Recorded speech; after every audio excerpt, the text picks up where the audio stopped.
Hello बच्चों, let's see the question. कह रहा है कि if 0.1 molar solution of glucose and 0.1 molar of solution of urea are placed on two sides of a semi permeable membrane to equal Heights.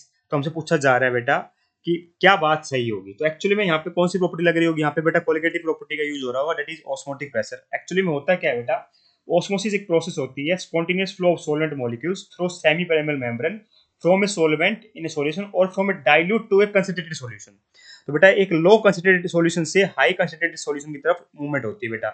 मान लीजिए मेरा ये semi पेरिमियल membrane लगा दी मैंने, है ना, ये मेरी एसपीएम है बेटा। ठीक है, तो यहाँ से बेटा सॉल्वेंट पार्टिकल पास कर रहे होते हैं। अगर मान लीजिए मेरा ये क्या है, लो कंसंट्रेटेड सॉल्यूशन है। ठीक है, लो कंसंट्रेटेड सॉल्यूशन है, ये मेरा हाई कंसंट्रेटेड सॉल्यूशन है। तो इस तरीके से ठीक है फ्लो ऑफ सॉल्वेंट पार्टिकल्स होती है बेटा।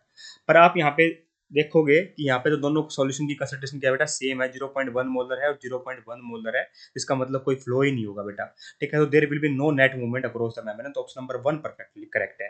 ठीक है, ऐसा नहीं कि ग्लूकोज मूव करेगा यूरिया तरफ या यूरिया मूव करेगा या फिर वाटर मूव करेगा। तो बेटा देखिए होता क्या है, सोलवेंट मॉलिक्यूल्स मूव कर रहे होते हैं। ठीक है, from low concentrated solution to high concentrated solution.